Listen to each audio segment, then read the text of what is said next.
Voilà, de retour pour la troisième partie, toujours avec Héloïse Benamou, toujours pour la kleptocratie française.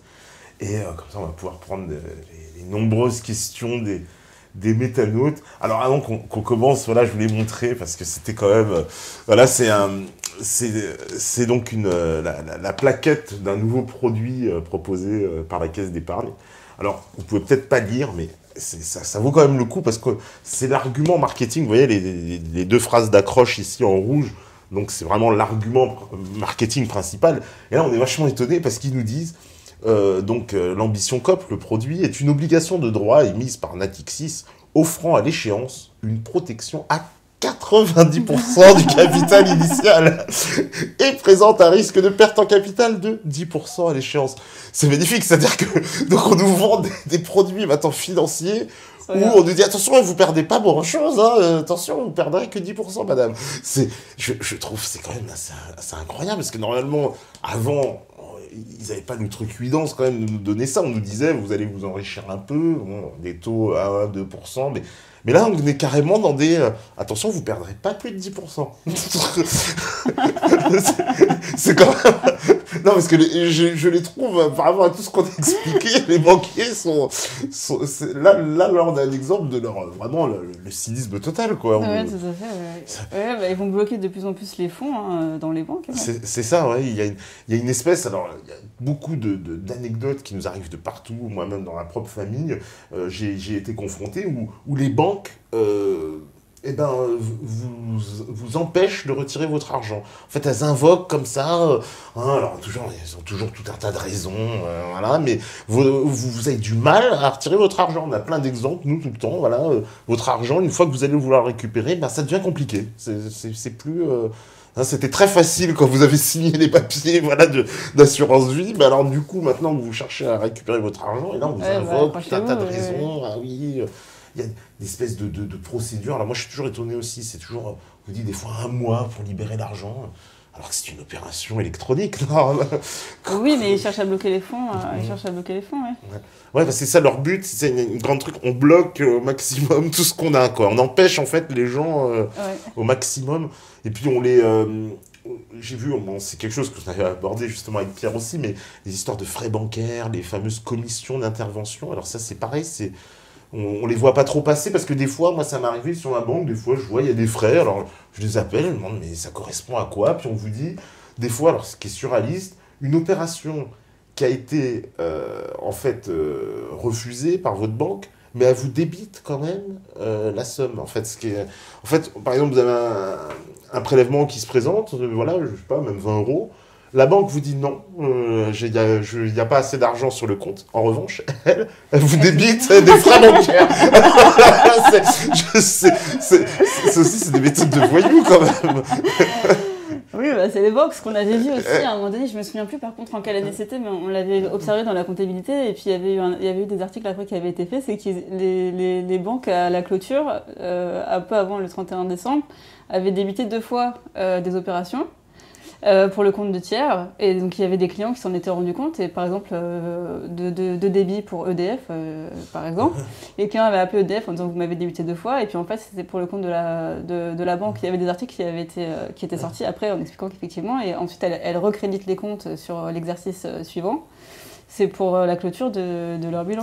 D'accord, pour la clôture de leur bilan. Je ne me souviens plus en quelle année c'était, peut-être 2010 que j'avais vu ça. Ouais. D'accord, une espèce de maquillage un petit peu ça. En quelque sorte.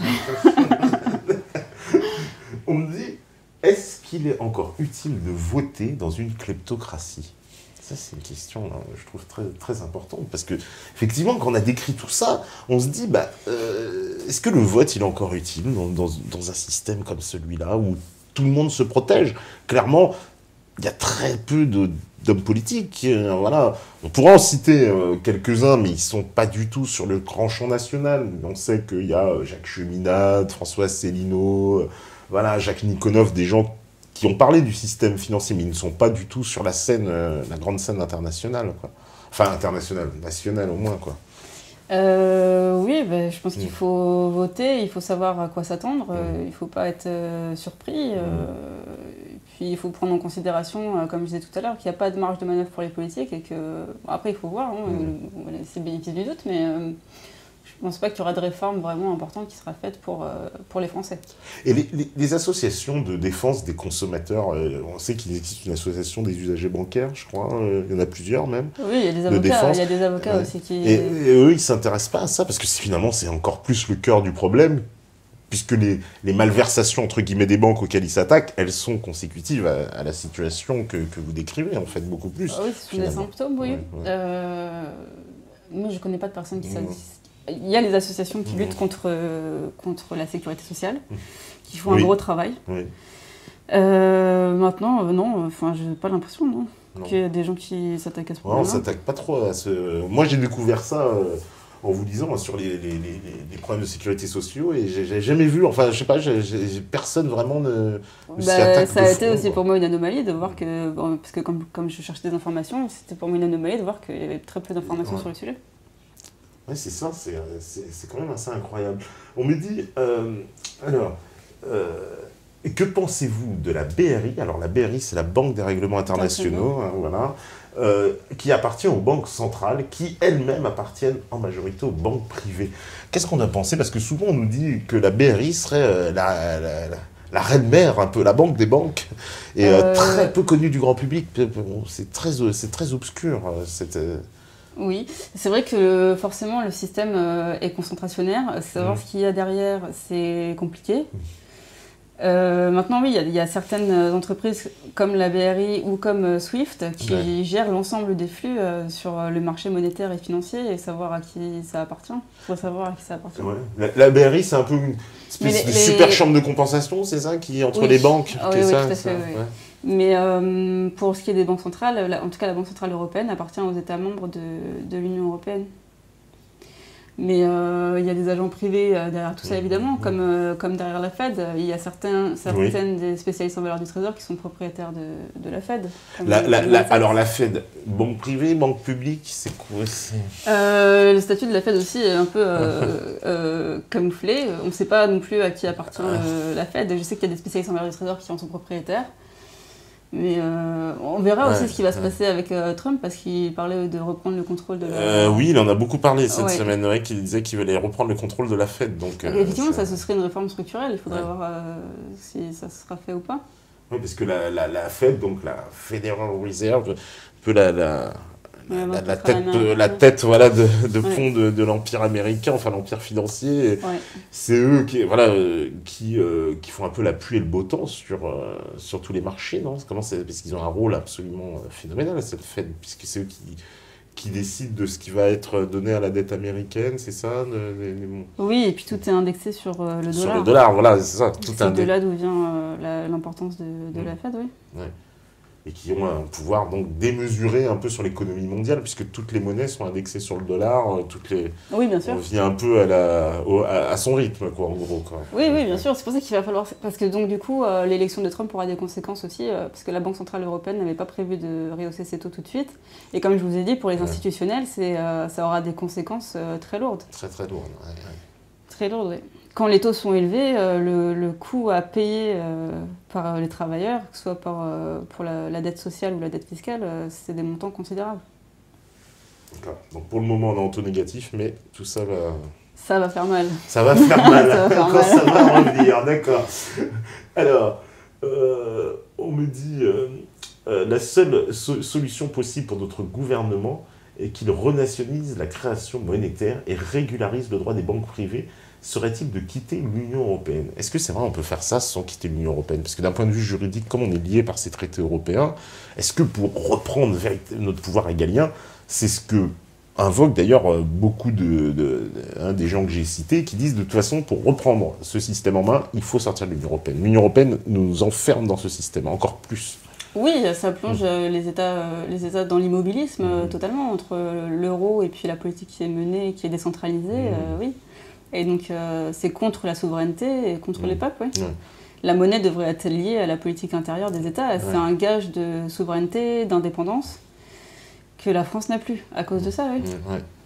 Et donc, qui est confié maintenant, clairement, justement, à ces banquiers. C'est eux qui ont ce pouvoir-là. C'est plus voilà, on a retiré des États pour le mettre on va dire des privés, quoi. Ils décident de la politique économique avec les crédits qu'ils accordent aux agents pour les investissements, l'acquisition de biens. Donc oui, ils décident de la politique économique. Donc quelque part, sortir de l'Union européenne, c'est un peu un préalable quand même.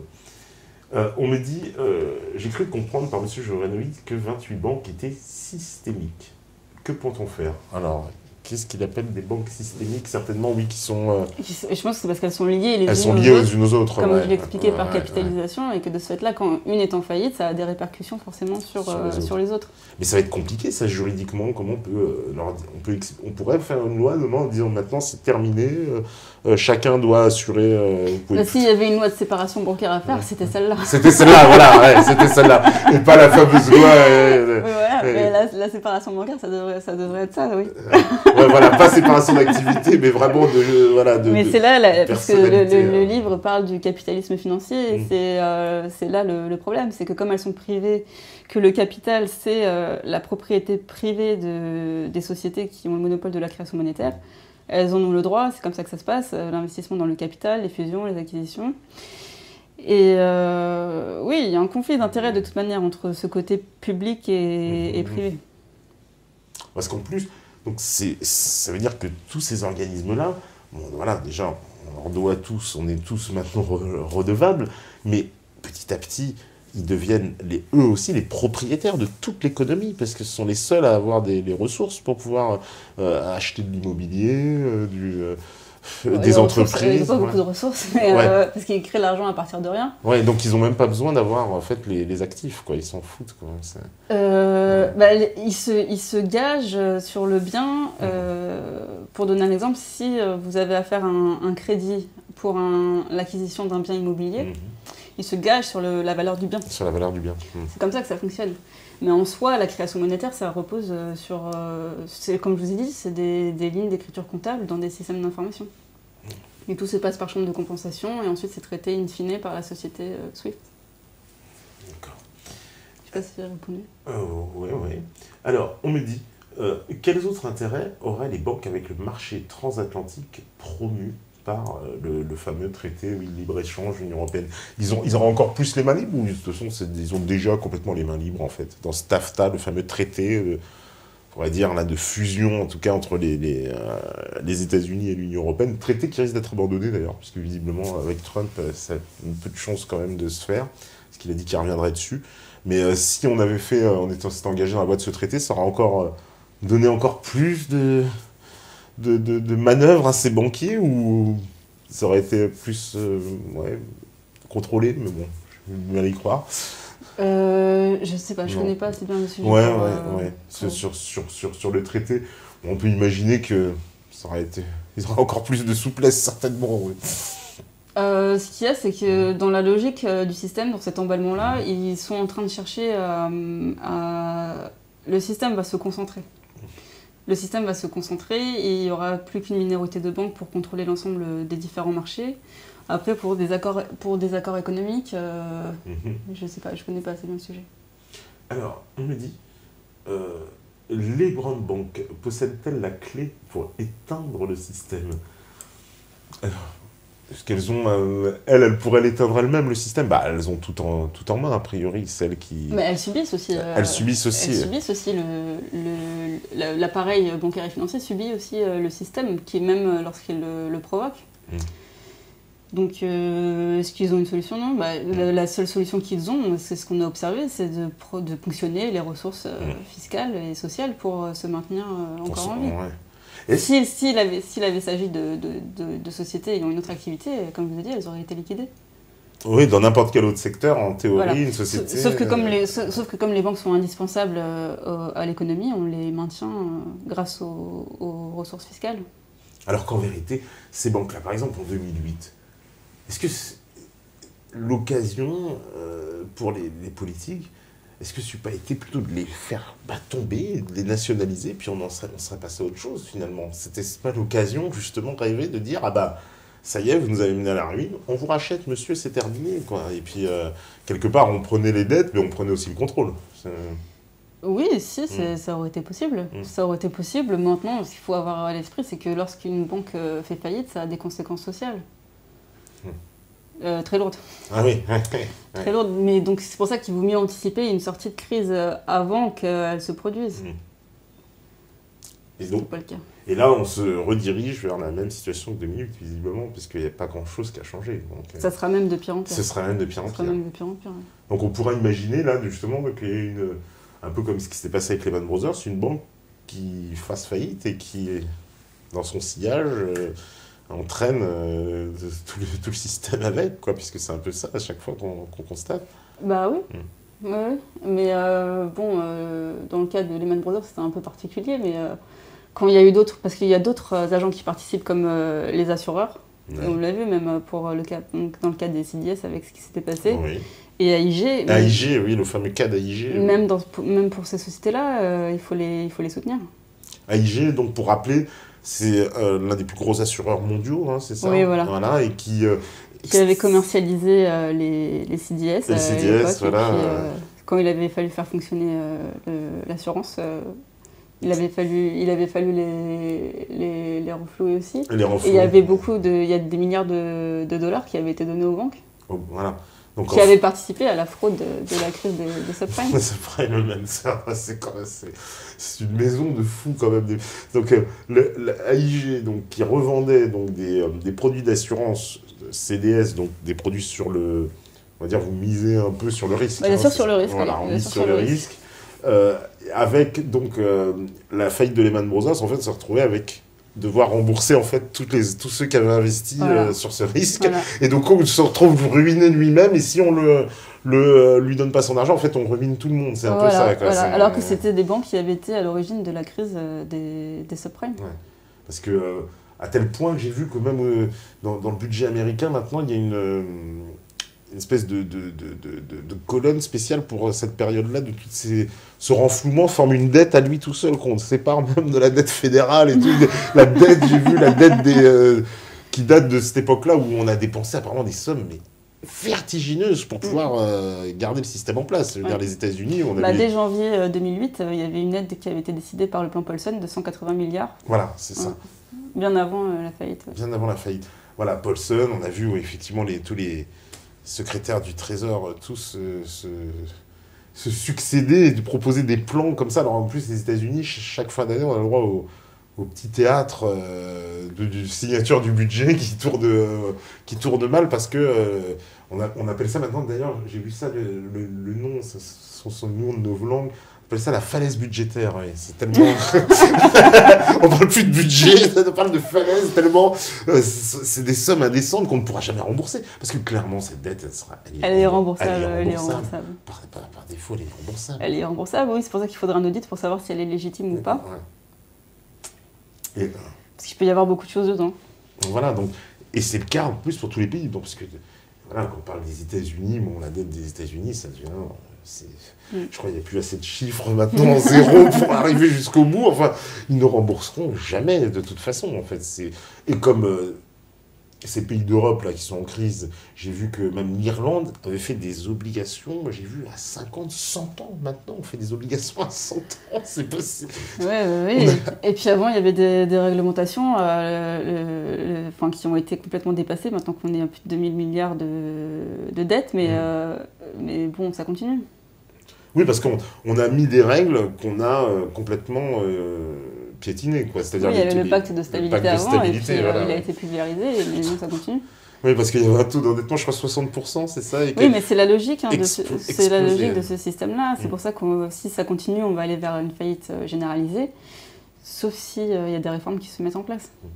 Parce que les conséquences sociales, elles peuvent être donc extrêmement graves, parce qu'on peut imaginer donc, voilà, une faillite d'établissements bancaires, et enchaîne comme ça a des réactions sur toute la société, en fait, c'est ça. Oui, c'est des entreprises qui font faillite, c'est du chômage de masse, c'est la fin de la sécurité sociale, donc la fin de la paix sociale, et des crises une crise terrible, quoi. Ouais. Donc on peut même se diriger, soyons clairs, vers ce qui est déjà un peu le cas, mais un totalitarisme, un État... C'est déjà le cas avec l'Europe. Ouais. Et là, encore plus, on pourrait encore serrer la vis, quoi, avec une situation de crise, quoi. Ça pourrait être vraiment dégénéré, quoi. Oui, c'est ce qui est arrivé dans les pays du sud de l'Europe. Ouais. c'est effectivement pas très encourageant. On me dit, que pensez-vous comment dire, voilà. Pourquoi ne pas créer une monnaie d'État gratuite indexée sur la valeur qu'on lui donne puisque les banques l'inventent? Pourquoi l'État ne se substitue pas aux banques? C'est vrai que ça paraît plus... Quand on comprend un peu quand même tout ce système, on se dit mais ce serait simple, l'État devrait lui créer la monnaie et les banques devraient être juste des gestionnaires en fait de l'argent, du flux peut-être, mais en aucun cas c'est elles qui devraient avoir ce pouvoir, quoi. C'est ça que tout le monde ne comprend pas, comment l'État il a pu... C'est qu'à un moment donné, c'est ce qu'on... Certains, voilà, on ne va pas tomber dans la caricature, mais quand même, on sait que les lois qui ont été passées dans ce domaine-là sont des anciens banquiers eux-mêmes. Aujourd'hui, il y a quand même, voilà, Macron, c'est un ancien banquier lui-même qui se présente à la présidentielle. On voit qu'il y a quand même une volonté à chaque fois de ce milieu bancaire d'avoir des gens très très haut placés. On le sait très bien, voilà, il y a eu Macron, mais on le sait qu'avant, il y avait eu, je crois que c'est du temps de Sarkozy, c'était M. Pébreau, qui vient aussi du milieu bancaire. Ouais. Qui est aussi, BNP. Voilà, BNP, qui a été très très influent. On sait que Valéry Giscard d'Estaing, lui aussi, venait du milieu bancaire, Pompidou aussi, Jacques Attali, qui était conseiller de Mitterrand. Enfin, il y a toujours eu ce milieu. Oui, il y a des liens très étroits, oui. Et c'est ça, c'est que les banques considèrent les États comme des filiales. Comme des filiales, oui. Ouais. Donc, c'est comme ça qu'elles défendent leurs intérêts. Ouais. C'est pour ça quand elles placent ces personnages, on a l'impression que c'est leur gardien je veux dire, au niveau du gouvernement, quoi. Voilà, Macron, on a plus ce sentiment qu'il défend l'intérêt du secteur bancaire, évidemment, surtout quand on voit les propositions qu'il fait, elles vont dans le sens de ce qu'attend le secteur bancaire, quelque part. En disant, vous abattez le système social, bon, c'est parfait. Tout à fait, c'est ce que je démontre dans le livre. Oui. Ouais, parce qu'on a vraiment de plus en plus, là, je veux dire, les candidats ne se cachent plus. Alors, on me dit aussi, selon vous, la possible faillite de la Deutsche Bank va-t-elle faire s'effondrer le système financier mondial? Il y a des nouvelles un peu, parce que cette Deutsche Bank, pour dire, donc ils ont des dettes, je crois que c'est des dizaines de milliards, c'est ça, ils ont des dettes absolument incroyables qui ont beaucoup de mal à régler, visiblement. Oui, et Angela Merkel n'était pas pour soutenir la banque, mais je pense qu'elle n'aura pas le choix. Elle n'aura pas le choix. Si la banque fait faillite, ça aura des répercussions sur l'ensemble du système bancaire. Je pense qu'elle sera obligée de soutenir la Deutsche Bank. Et la Deutsche Bank fait partie des spécialistes en valeur du Trésor qui participent au financement de la France. D'accord. Elle est complètement impliquée. Ah oui. C'est pour ça qu'ils soutiennent toujours les banques. Parce que derrière, c'est une guerre civile. S'il n'y a plus de sécurité sociale, si les impôts ne permettent plus de financer les services publics, donc la police, l'armée, etc., ça sera le cas. Mais on est quand même dans un système qui est extrêmement fragile, quoi. C'est-à-dire que, finalement, quand on y pense, on est donc à la fois à la merci donc, de tous ces prédateurs financiers, mais du jour au lendemain, quand on voit bien que si tout ça vacille un peu, finalement, c'est toute la société qui pourrait s'effondrer très facilement, quoi, beaucoup plus qu'on ne le croit, quoi. C'est un système qui est participatif, où tous les acteurs sont liés les uns aux autres. Il y a une dynamique qui s'alimente, et oui, ce sera le cas. Oui, parce que c'est ça qu'on comprend bien. Moi, je pense c'est que dans votre livre, vous avez vraiment fait ce lien de dire, attention, c'est que tout est lié, et que finalement, si... ce système tombe quelque part, et en fait tout est fait pour qu'il tombe, mais toute la société va être entraînée, quoi, dedans, quoi. Ce ne sera pas une conséquence juste du secteur, en tout cas, c'est pas que si le secteur financier en fait va connaître des problèmes, c'est pas que ce secteur qui va connaître des problèmes, c'est toute la société, l'économie et évidemment le social qui va être complètement perturbé, impacté, quoi. Oui. Ouais. Non, parce qu'on ne comprend pas des fois justement le rapport, mais là, ça paraît très clair. Pour ceux qui en doutaient encore. Alors, on me dit, la guerre lancée par les banques, c'est quand nous ne payons plus. Tant que nous payons, pourquoi voudraient-ils nous exploser? Il se dit, c'est vrai que tant que... Est-ce que, par exemple, si les gens s'arrêtaient, mais c'est très peu probable, mais le fameux bank run, ça aurait une conséquence, parce que vous dites que, en fait, ça ne représente pas grand-chose, finalement. Si tout le monde retire son argent, ça va pas les affaiblir tant que ça, c'est ça. C'est on retire les dépôts, c'est-à-dire ce qu'on peut retirer. Mais que la banque fasse faillite à cause de crise ou qu'elle fasse faillite parce qu'on retire l'argent des banques, la conséquence sociale en tout cas sera la même. Moi je serais plutôt pour... Donc, de toute façon ce qui se passe c'est que comme les gens commencent à comprendre ce qui se passe, ils essayent de retirer leur argent, tant bien que mal. Ouais, c'est ça, Même si ça prend 1 mois, 2 mois, 6 mois, ils essayent quand même parce que les gens commencent à comprendre ce qui est en train de se passer. Donc on voit bien aussi que les banques sont en train de tout faire pour l'empêcher. Tout à fait. Ah bah, le banquier, il est au taquet. Il lui dit attendez, il y a de l'ambition COP là. Voilà, et ne se laisseront pas faire non plus comme ça si les gens retirent. En plus, je pense que les gens retirent leur argent de manière organisée, ça me semble peu probable. Et non, ça aura les mêmes conséquences au niveau social. Il faudrait quoi d'ailleurs? C'est placer ça dans une banque mutuelle. Il faut comprendre que les banques n'ont pas beaucoup de liquidités. Hein. Ouais. Et il y a une différence entre les actifs et les liquidités qui peuvent être retirées. Ouais. Et moi, je suis plus pour une réforme du système. Plus une réforme du système, oui. Alors, on me dit aussi, est-ce que vous connaissiez Étienne Chouard? Ouais, parce qu'il a des propositions à ce sujet. Non, ça vous dit quelque chose? Non, voilà, il a pas mal de propositions. On me dit... Allez, je vais reprendre les questions un peu avant.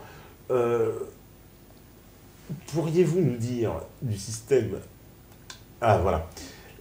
Que pouvez-vous nous dire du système de création monétaire actuel et avez-vous déjà pensé à des alternatives en matière de création monétaire? Est-ce qu'il y aurait une alternative, justement? Alors, la banque publique, c'est ce que tout le monde pense, mais est-ce qu'il y a une autre alternative, peut-être, non, pour assainir, en tout cas, ce système, pour le rendre vraiment plus viable? Moi, je me suis déjà exprimé sur le fait de la séparation, oui, des banques entre elles, ouais, plus de... Sur la création monétaire, j'ai expliqué qu'elle fonctionnait à crédit. À crédit, donc c'est pas de l'argent qui est prêté, c'est vraiment des crédits, c'est de l'argent qui est créé en s'engageant sur des actifs et qui sont ensuite soit gérés dans des filiales ou alors... il y a une partie donc, pour prendre les choses dans le bon sens. Donc c'est de la création à partir de rien. Il y a une partie, 10% de la masse monétaire qui correspond à des billets et des pièces, et tout le reste, c'est de la compensation qui se fait sur différents marchés, donc comme j'ai dit, par des chambres de compensation.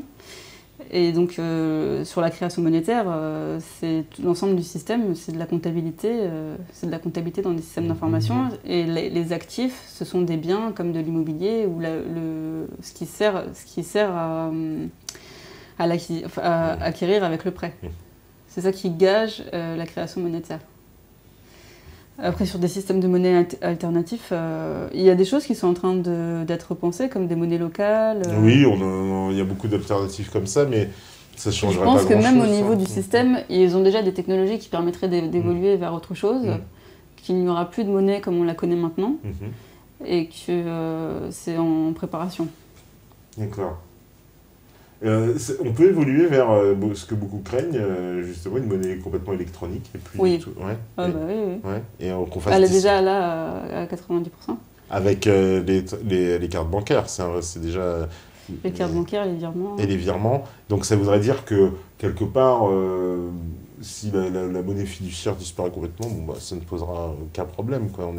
C'est pas... Enfin... Ça représente plus grand-chose. Ça représente plus grand-chose, voilà. Ça représente plus grand-chose. Ça devient de moins en moins accessible si vous allez dans votre banque, vous essayez de retirer de l'argent.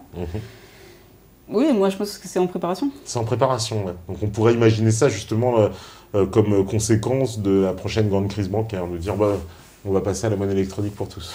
Oui. D'accord. C'est très peu encourageant, hein, parce que ce sera pas de plus vers le totalitarisme. Alors, on me dit... pensez-vous que le dollar restera la devise de transaction internationale? Est-ce qu'il peut être... oui, voilà, sa suprématie, elle peut être contestée au dollar? Ça pourrait un jour? C'est arrivé. C'est arrivé, ouais. C'est arrivé qu'elle le soit, parce qu'il y a des pays comme la Libye ou l'Irak qui avaient prévu de mettre en place des monnaies indexées sur l'or et revenir à un état noir. Bon, c'est ce qui s'est passé. Oui, il paraît qu'il ne faut pas trop le dire que vous voulez abandonner le dollar. Hein. Voilà. On ne conseille pas au chef d'État d'en faire la publicité, ça finit très très mal. Bah, s'il y a des États qui arrivent à le faire, oui, ça serait une menace. Ça serait une menace pour le dollar, et ça, enfin, je pense pas que ça arrivera demain. Ouais, parce que clairement, la dette américaine, elle vit de ses transactions en dollars, et tout le monde a besoin de dollars pour acheter le pétrole, donc du coup... C'est la monnaie de référence. C'est la monnaie de référence, donc du coup, elle peut émettre comme au Monopoly, il y aura toujours des gens pour en acheter, quoi. En fait. Oui, oui, c'est ce qu'elle fait, oui. Alors, on me dit... D'après Pierre Jovanovic, même le Vatican était déconnecté de SWIFT afin de faire démissionner Benoît XVI. Confirmez-vous l'information? Oui, Ah bah oui, parce que bah vous en parlez dans le livre. Justement, comme quoi SWIFT, c'est vraiment un système qui a une espèce de je sais pas, l'impression d'un pistolet sur la tempe des États, puisque finalement celui qui n'obéirait pas, comme on l'a vu, voilà, l'Iran, la Russie sur une problématique politique haute, on a un moyen de pression formidable. Oui. C'est un peu, je trouve, déconnecter quelqu'un, quoi. Parce que on pourrait dire que c'est presque le sang, cet argent de l'économie, et là, on vous coupe le robinet, quoi. Voilà, il n'y a plus rien qui arrive, plus rien qui sort, quoi. Ouais. C'est ça, c'est une arme de guerre diplomatique qui est très, très puissante. Et les États-Unis, comme j'expliquais, s'en servent pour espionner, pour faire de l'espionnage. Pour faire de l'espionnage, oui, en plus, oui. Sous prétexte de lutter contre le terrorisme. Parce que c'est ça, c'est au nom du terrorisme. On dit, bon, on veut savoir toutes les infos au nom du terrorisme. Donc ils le faisaient au départ de manière illégale, et puis quand ça s'est su, ils ont fait passer un accord au Parlement, donc maintenant ils le font. Et puis, oui, quand il y a des conflits, ils déconnectent. C'est un moyen de pression incroyable, quoi. Surtout que SWIFT, vous expliquez qu'au départ, il y avait quand même... En plus, c'est basé sur la neutralité. Normalement, voilà, tous les pays qui adhèrent, ils disent, bon, bah, en gros, justement, on se dit tous, on est neutre, quoi. On ne rentre pas dans les cons. En fait, normalement, les membres de cette société-là, y adhèrent parce que c'est le seul. Mais par contre, la Russie et la Chine sont en train de chercher des alternatives. Des alternatives, c'est ce que... Oui, ils sont en train de chercher des alternatives pour mettre en place l'équivalent du système SWIFT, mais pour eux, en fait. Et ce qui se passe avec SWIFT, c'est que pour l'instant, tous les agents sont membres de la société SWIFT, donc les banques, les sociétés financières, tous pour les transactions. Et normalement, ça doit permettre une sécurité. Quand des ordres sont passés, d'assurer qu'ils seront effectivement bien effectués. Et puis, on arrive à des dérives, effectivement, où on déconnecte des États tout entiers, des banques centrales, c'était le cas pour l'Iran, et des banques commerciales. Et quand il y a un conflit comme en Ukraine, l'Angleterre avait menacé de déconnecter la Russie. Déconnecter la Russie. Ce qu'il faut bien signifier, c'est que c'est une conséquence terrible pour un pays, c'est-à-dire qu'il n'y a plus de transactions en fait, bancaires qui peuvent aller d'un pays ou sortir du pays. Ouais. Quoi. Ce qui est un peu handicapant quand même. Assez, oui. Parce que c'est ce qu'ils avaient fait aussi, on avait appris au moment de la crise en Côte d'Ivoire, où on avait... pareil, de la même façon, alors ce n'est pas via le système SWIFT, mais via le système de la Banque centrale des États de l'Afrique de l'Ouest, la BCEAO, qui, pareil, avait coupé la Côte d'Ivoire, en fait, l'avait exclu, en fait, du franc CFA, quoi. En fait, en plus, une décision complètement illégale, puisque on ne peut pas exclure un membre sans son accord, en fait, puisqu'il faut une décision à l'unanimité. Donc, tous les juristes ont dit que c'était... on arrive à des dérives, oui. Voilà, dérive totale. Et apparemment, le président Gbagbo avait réuni donc, une équipe de hackers qui avait réussi à remettre le système en route. Ah oui pour dire qu'ils n'étaient pas super à la BCAO, ils avaient coupé le robinet, mais bon, ils n'étaient pas. Il avait réussi à remettre le système en route avec des hackers. Encore plus, quand on comprend que ce sont des systèmes d'information, c'est très, très dangereux. Oui, en plus. Donc, parce que n'importe qui, en plus, pourra pénétrer ces systèmes-là, parce que c'est quand même des informations incroyables, de toutes les transactions du monde qui passent par le même système. Quoi. C'est-à-dire, moi, quand je fais mon virement n'importe où, là, il y a Swift qui est au courant. Il traite des milliers de milliards d'euros. Ouais. Donc, en théorie, d'ailleurs, on retrouve... Ça voudrait dire, d'ailleurs, parce que j'ai vu qu'on nous avait posé la question du blanchiment d'argent, ça voudrait dire qu'en théorie, tout le blanchiment qui concerne la criminalité, on sait, la drogue avec des sommes. Transite par le système. Transite par SWIFT. Donc on pourrait retrouver les sommes, en fait. S'il y a une volonté politique, oui. Même les chambres de compensation qui stockent les ordres, oui. Oui, donc tout est traçable, quoi. Donc quand ils nous font chaque année, là, on a le droit quand même à des espèces de rodomontades comme ça sur les paradis fiscaux. Ah, on va les combattre. C'est des paroles dans le vent, ça. Parce qu'en fait, on a tout pour les combattre. On pourrait tout faire du jour au lendemain. En fait. Avec les systèmes d'information, les chaînes de compensation et SWIFT, oui. Ouais. Donc, Et puis il y a des banques qui ont été impliquées, hein, comme HSBC, dans le blanchiment pour des cartels de la drogue au Mexique, en Mexique, Colombie. ouais. Oui, parce qu'en plus, on sait que ces cartels de la drogue, c'est des sommes considérables. Ça passe pas inaperçu, quoi. Il n'y a pas que la drogue, hein, c'est les trafics... toute la criminalité internationale. La drogue, les armes... Les armes, les trafics de personnes aussi. Le terrorisme, en fait, aussi. Le terrorisme, parce qu'on nous dit... j'ai l'impression que personne ne s'intéresse vraiment au financement, alors que c'est là que ça devrait commencer. C'est qui paye pour tout ça, parce qu'il y a bien quelqu'un qui paye, ça, on ne fera pas croire que c'est gratuit. Oui, évidemment, donc, oui. Donc on pourrait tracer tout ça, retrouver... Après, ce qui s'est avéré aussi, parce qu'il y a une affaire qui était très intéressante, c'était l'affaire de Clearstream, oui. qui était une chambre de compensation. Alors c'était... Et il s'est avéré qu'ils supprimaient. Ils supprimaient des informations dans leur système pour empêcher la traçabilité. Et ce qui était ressorti, en tout cas de cette affaire-là, c'était une affaire politique entre Dominique de Villepin et Nicolas Sarkozy. Oui, tout à fait. Ils se sont rendu compte aussi qu'il y avait la famille Ben Laden qui avait des comptes ouverts là-bas. Donc tout est très lié. Hein. Très lié. Oui, parce qu'il y a une autre affaire aussi qui a bouleversé le Luxembourg, c'est les LuxLeaks. C'était pareil aussi, c'était un peu... des infos qui étaient données, etc., dans des chambres de compensation, je crois. Et puis, je crois que même Juncker, donc actuel président de la Commission, ancien Premier ministre, a impliqué apparemment dans cette affaire-là. Je ne sais pas si vous le connaissez, non? Les LuxLeaks, ça s'appelle. Oui, et puis il y a eu aussi l'affaire des Panama Papers. Des Panama Papers, oui, tout à fait. Mais tout ça, ce sont des symptômes, mais si on voulait vraiment savoir ce qui se passait, et dans toutes les affaires de grande délinquance internationale, si on voulait vraiment savoir ce qui se passait, il faudrait aller voir effectivement dans la chambre de compensation. Oui, parce que là, on verrait tout, on voit tout, toutes les transactions, d'où vient l'argent, d'où il va. Ouais. Déjà, c'est vrai que donc il y a une hypocrisie totale quand on nous dit on peut pas tracer et tout, on peut pas savoir d'où vient l'argent. Si, on peut parfaitement savoir d'où vient l'argent. Tout est tracé. Tout est tracé. Ouais, et puis en plus, en fait, l'informatisation, puisque d'ailleurs c'est aussi un élément que vous expliquez que c'est l'informatique qui permet tout ça. Que sans informatique, on ne pourrait pas arriver à ce système. C'est l'informatique qui a permis d'arriver au système dans lequel on est. Mais l'informatique permet aussi de tout retracer. Elle laisse toujours une trace, l'informatique. Et même la comptabilité est très bien faite. La comptabilité est très bien faite et ça permet de savoir qui est créancier, qui est débiteur, les flux vont dans quel sens aussi. Et si on voulait savoir, on pourrait savoir. Ah oui, d'ailleurs, c'est ce que vous expliquez aussi, que vous, en tant que comptable, vous avez lu, vous savez lire un bilan comptable, et donc du coup, c'est pour ça que vous avez relevé pas mal de choses, je crois, dans le bilan de la Société Générale, à un moment où vous expliquez que vous êtes étonné que c'est pas relevé, alors que vous les voyez, vous comprenez un peu les mouvements financiers, c'est ça? Oui, et puis comment c'est organisé. Ouais. Non, parce que ça, c'est quelque chose qui nous échappe, nous, le KIDA, mais... moi, c'est mon travail, donc je sais comment trouver les informations, comment les traiter.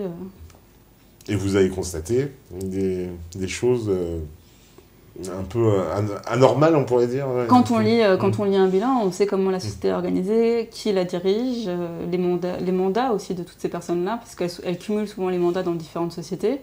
C'est très important. Et comment s'organisent les flux.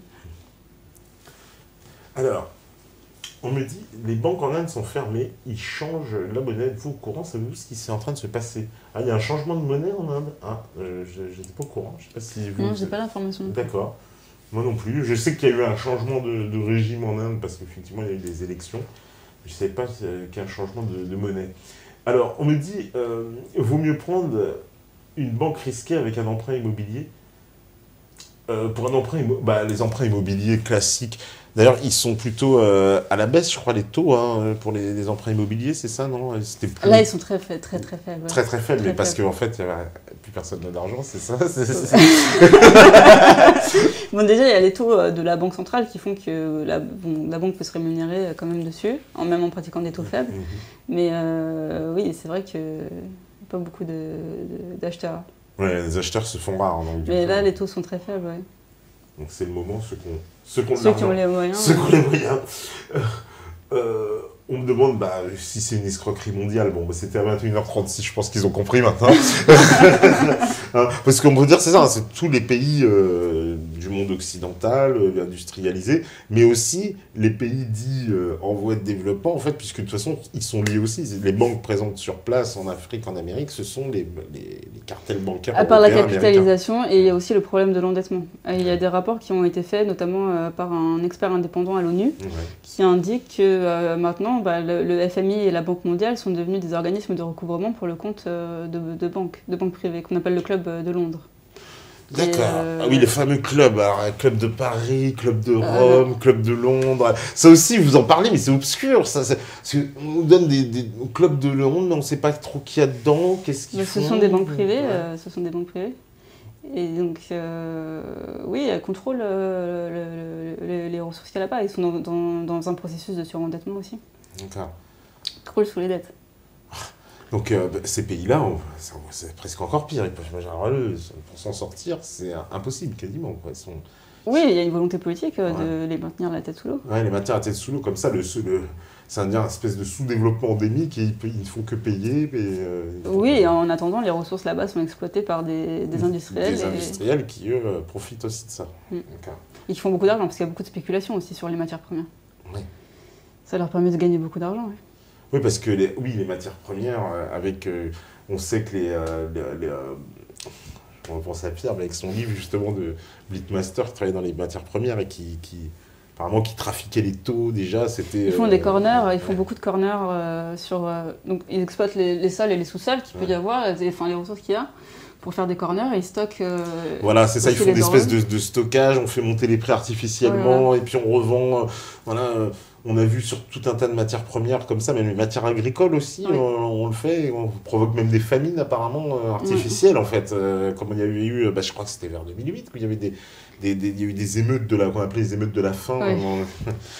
Et le problème c'était ça, c'est qu'on spéculait sur des taux de matières premières qui étaient trop élevés. Ils stockent, ils vendent les contrats, et les contrats s'échangent, et en attendant ils gonflent artificiellement les prix. Et donc du coup les pays ne peuvent plus payer en fait, acheter des denrées, montent les prix, et puis le kidam moyen qui va acheter sa farine, ou le prix a multiplié par 2, 3, et c'est impossible, quoi. Donc tout ça est lié, c'est ça qui est important, c'est qu'on voit vraiment les liens qui existent partout, nous à la fois dans le système social, mais aussi dans on va dire, l'entrave au développement des pays moins riches qui, eux, ne peuvent pas s'en sortir dans ce système-là, quoi. C'est impossible, quoi. Ils ne font que payer. Il y avait un président, c'est vrai, c'était Sankara qui était attaqué au problème dans les années 80. C'est un président africain qui s'était levé contre les banques et qui avait désigné la dette comme étant le mal endémique du sous-développement. Ce qui est un angle d'attaque très original, parce que très peu finalement, même encore aujourd'hui, les hommes politiques ont peur de parler de ça, même dans ces pays-là. Ils ne disent pas clairement... vous voyez comment il a terminé, Sankara. Oui.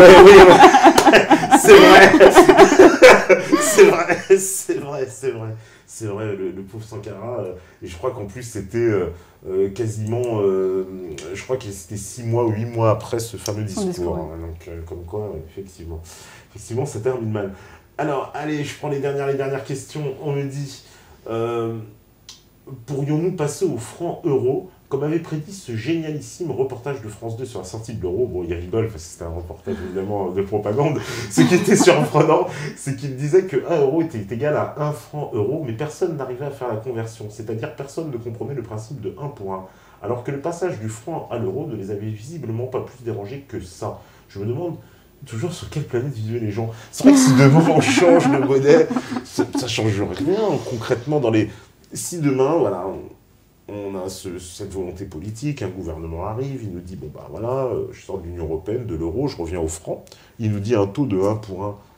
C'est parfaitement réalisable d'un point de vue comptable, non? C'est-à-dire que mes euros dans ma poche sont transformés en francs et une valeur équivalente. Ça change. Vous confirmez que c'est... Parce que ça, c'est ce que nous expliquent ceux qui veulent sortir de l'euro, que ça ne changera rien et qu'on va avoir en fait une monnaie qui était traduit en euros, qui va maintenant se convertir au franc au taux de 1 pour 1. Oui, moi je suis en train d'étudier ce sujet-là, donc pour l'instant je ne vais pas m'engager dans des réponses sans maîtriser trop bien le sujet, mais oui, en tout cas la valeur qu'a l'argent, c'est celle qu'on lui accorde. La valeur qu'a l'argent, c'est celle qu'on lui accorde. Si on accorde du crédit à des organismes qui produisent de l'argent à partir de rien, oui. Ouais. Au taux de 1 pour 1. Parce qu'il y a de plus risqué que ça. Donc c'est réalisable. Non, parce que des fois, certains européistes, on va dire, qui sont un peu contre ça, ils disent « Ah non, c'est pas possible, on peut pas faire ça. » Parce qu'il faut évaluer les conséquences que ça peut avoir sur l'ensemble du système. Parce que, comme tout est lié, ça a des conséquences sur l'ensemble. Mais c'est réalisable quand même, c'est pas non plus... Oui, c'est possible. Non, parce que les Européens se disent c'est pas possible. Alors c'est pour ça que, à mon avis, ils veulent se rassurer. La question, je l'avais posée aussi, mais on y a répondu sur les médias mainstream. Voilà, on me demande aussi, pourriez-vous préciser depuis quand la Banque de France est publique? Vous l'avez fait. Et on me dit, vu que la dette est énorme, la loi de 73, on ne doit pas l'argent, mais on nous en doit. Comment évaluer à ce moment l'arnaque en prenant en compte le renflouement des banques, la dette et les évasions fiscales?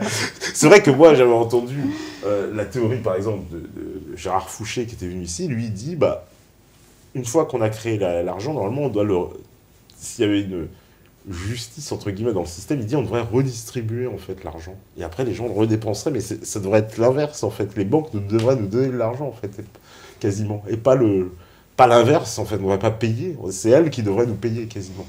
Oui, sauf que c'est pas ça, parce qu'on considère que les banques fournissent un service et qu'on doit les rétribuer comme ça. Et ça correspond à des dizaines de milliards d'euros. Donc c'est de l'argent qui est ponctionné et qui retourne dans les banques. Donc la logique pour eux est inverse. Oui, mais voilà, c'est nous qui payons, mais en théorie, ils devraient peut-être nous payer. Alors, on me dit, ne serait-il pas plus favorable à tout le monde de créer un RSI public plutôt que d'enrichir encore des mutuelles privées? Mais est-ce qu'on a besoin d'un RSI? Pourquoi est-ce qu'il y aurait pas... Est-ce que ce serait compliqué d'avoir un seul système, une seule caisse unique, un guichet unique? Il y en a certains qui l'avaient proposé, le fameux guichet unique, pour tout le monde. Est-ce que ce serait possible, ça? Et ça simplifierait pas tout, en fait, quelque part? Alors, donc Emmanuel Macron avait parlé de raccrocher le RSI avec le régime général pour les salariés. Ouais. Bon, après, ça a été abandonné. Le problème qu'il y a avec le RSI, c'est le calcul des cotisations. Le calcul des cotisations, oui. Parce que c'est basé sur leur déclaration de revenus. Donc, en gros, j'ai gagné 10 000 € l'année dernière, ils vont me compter sur ça, alors que cette année, j'en gagne moins, mais ça, ils s'en foutent, ils vont me compter sur mon... Oui, voilà, sauf que les déclarations se font, enfin, par rapport aux déclarations, c'est assez difficile de gérer ça. C'est le problème que connaît le RSI, qui fait que sa comptabilité aussi est peu probante parce qu'il se base sur des choses, mais entre-temps, il y a des entreprises qui font faillite, les déclarations de revenus évoluent, quand il y a des crises, le revenu devient moindre et donc les gens paient moins que ce qu'ils avaient prévu. Donc la gestion du RSI, c'est un vrai problème. Moi, je considère déjà qu'il devrait y avoir une commission parlementaire sur le RSI. Sur le RSI, que le conseil d'administration devrait avoir à rendre des comptes, les commissaires aux comptes aussi expliquer ce qui se passe vraiment au RSI, etc. pour pouvoir améliorer la chose. Maintenant, il y a des éléments que je développe dans le livre qui sont illégaux. Je pense qu'il y a des procédures qui vont être ouvertes. Et il faut aussi savoir si le RSI doit être attaché au régime général. Pour répondre à votre question, il faut savoir si dans la situation dans laquelle se trouve le régime général, s'il pourra soutenir le RSI. Parce qu'il est lui-même en faillite. Il survit grâce à l'emprunt que fait la Caisse d'amortissement de la dette sociale. Donc il faut savoir, encore une fois, faire un audit, savoir si il pourra supporter le RSI. Clairement, on a un système qui nous coûte très cher, en tout cas. Qui nous coûte très cher et qui est très défaillant. Et qui est très défaillant, quoi. Oui, très dangereux. Ça, ce sera la conclusion. Et j'espère que nous avons amené, vous aussi, beaucoup d'éclaircissements, en tout cas sur ce sujet de la dette sociale. Je pense que beaucoup de gens vont découvrir l'étendue du problème. En tout cas, merci beaucoup, Héloïse, d'être venue. Et vraiment, voilà, très très bonne soirée. Je pense que tous ceux qui nous ont suivis aussi ont appris beaucoup de choses.